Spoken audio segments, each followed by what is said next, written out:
Take a look at these Filipino women. The job of everyday journalism is resistance. Response na rin po sa... Through the years, they have shown what woman power looks like. Make our day. They break stereotypes. They shatter the glass ceiling. Can she recover? There it is! Your Olympic champion in the women's 55-kilo category. They hold the line. Democracy has become a woman-to-woman, man-to-man defense of our values. This is my first time to meet you personally. But it's a different game in politics. Despite their proven wit and grit, Filipino women leaders have to fight for their seat at the table. Now, among 64 senatorial candidates, only 8 women are running. Only about 23% of current elected officials are women. In the current Senate, only 7 out of 24 senators are women. One of them, Senator Laila de Lima, is in jail for what she calls trumped-up drug charges, hindering her role as a legislator.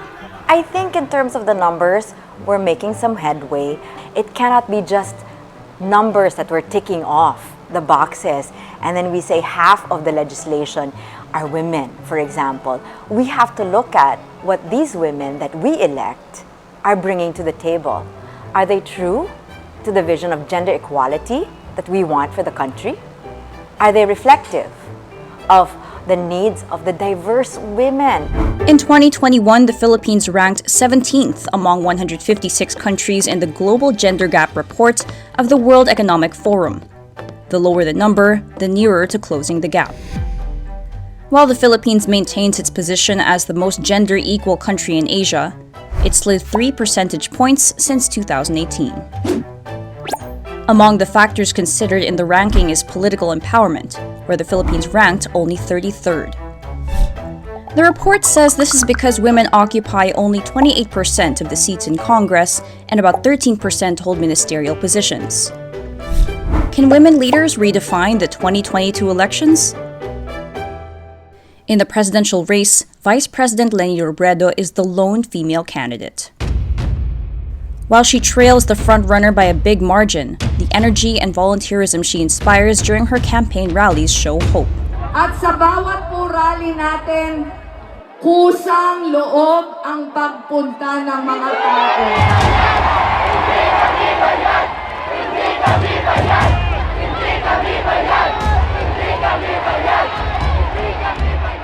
True leaders show up and man up.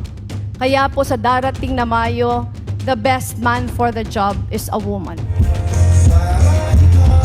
There's also Sara Duterte, the lone female vice presidential candidate and the daughter of President Rodrigo Duterte.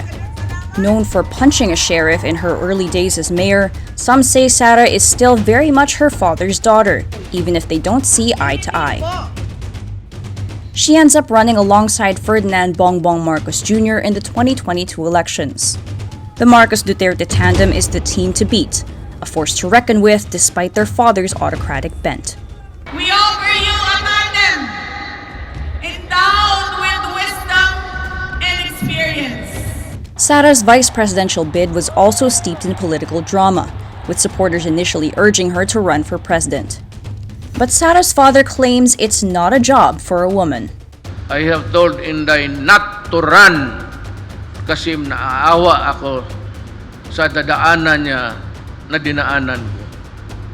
Hindi ito pambabae. Alam mo, the emotional setup of a woman and a man is totally different.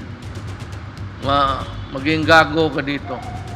But is the presidency really not a woman's job? Here's what a Harvard study says. Women are better leaders than men during a crisis. The study was conducted at the height of the COVID-19 crisis between March and June 2020, when performance of world leaders was assessed. Women leaders were rated more positively than men, with 57.2% effectiveness rating compared to their male counterparts, who got 51.5% effectiveness rating. This indicates that women tend to perform better in a crisis. They found that women leaders scored higher on several factors, which was on collaboration, relationship building, and listening to the pain points of the people that they have to lead, whether it was their employees or their constituents. And I think that's where women leaders have an edge when it comes to listening with empathy. And I think that was also shown during the pandemic. During the pandemic in the Philippines, a woman stood out versus a man. Duterte's macho approach dominated his pandemic response. Shoot them dead! He tapped military men instead of medical experts to lead the health crisis. In contrast, the Office of the Vice President under Robredo's helm took the initiative to create COVID-19 programs such as Bayanihan e-Consulta, Vaccine Express, Swab Cab, and medical assistance despite its measly budget. The initiative drew praises. The Philippines had its share of women leaders in the past, but did they lead the country to a better path? In 1986, Cory Aquino became the hero of the EDSA revolution that ousted the late dictator Ferdinand Marcos and restored Philippine democracy.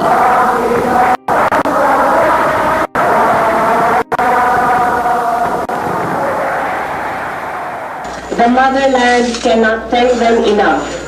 Yet we all realize that more is required of each and every one of us to redeem our promises and proceed to create a truly just society for our people. Imelda Marcos is larger than life, the other half of the conjugal dictatorship during the heyday of the Marcos dictatorship.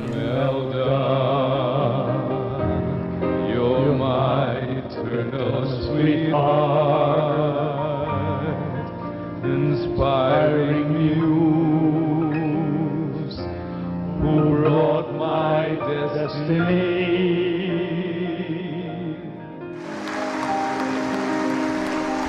Not so long ago, Malacanang also had Gloria Macapagal Arroyo, the second female president in Philippine history. An economist, Arroyo's ascent to power after the ouster of her predecessor, Joseph Estrada, in the Second EDSA Revolt was a hopeful moment in history.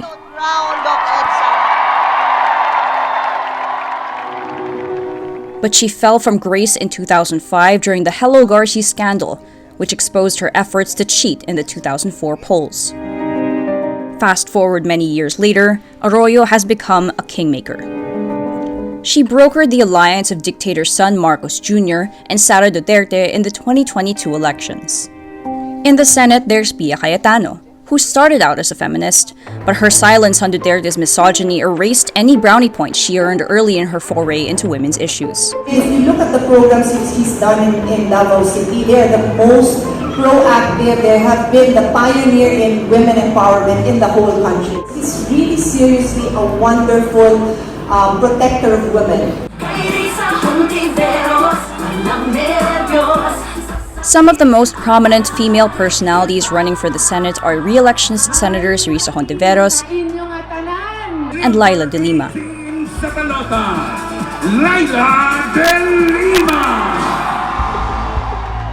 Hontiveros, an opposition senator, authored the historic law that raised the age of sexual consent to 16 years old from the current 12 to protect children from sexual exploitation and abuse.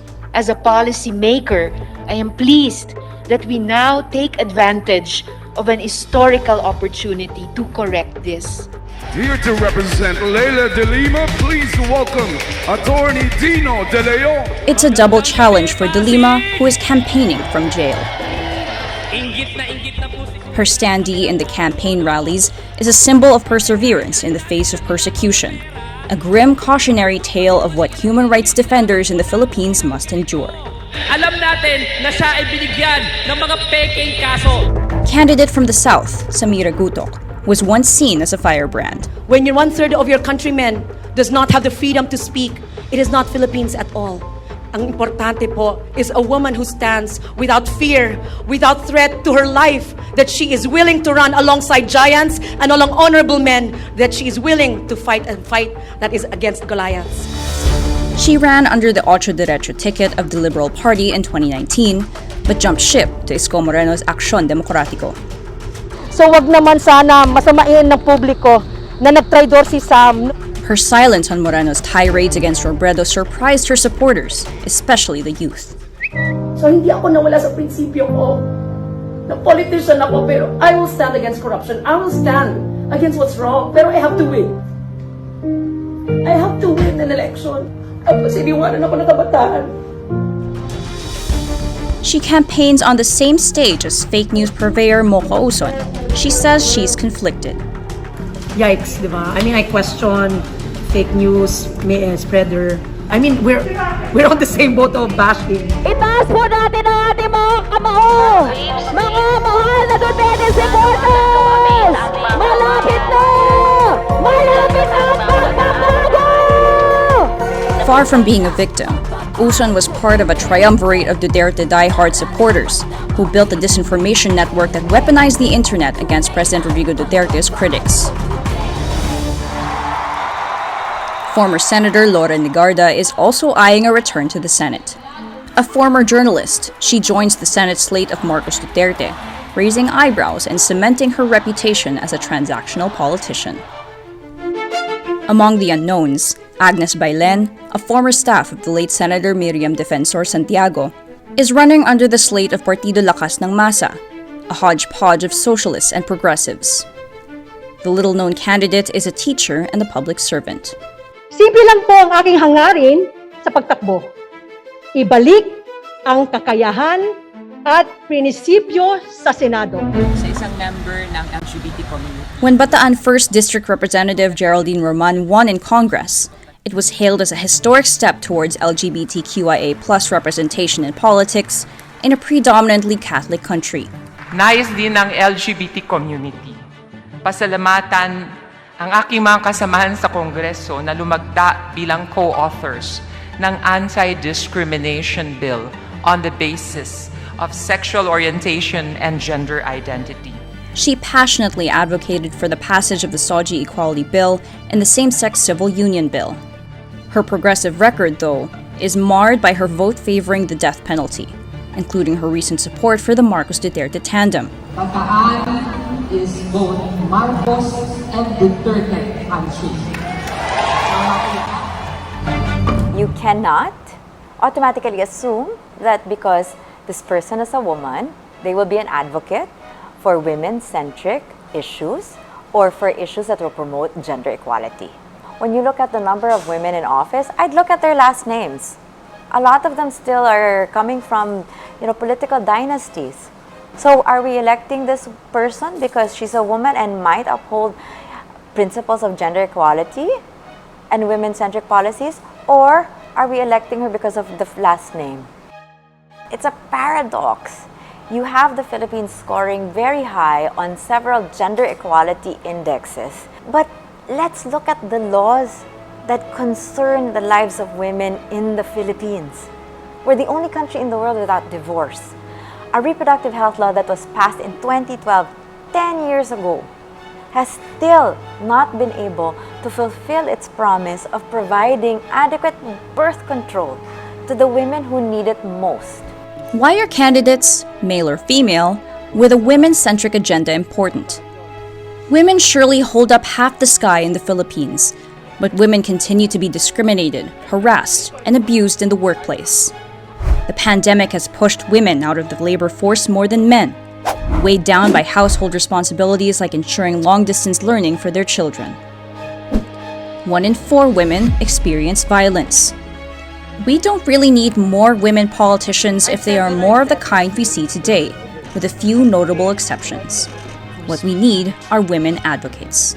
We must continue to stand for the truth, unafraid. Power knows no gender. And being intoxicated by power and being poisoned by it and its allures, that affects both men and women. On May 9, Filipinos will vote for their next set of leaders. Will women's agenda be at the forefront of governance after the elections?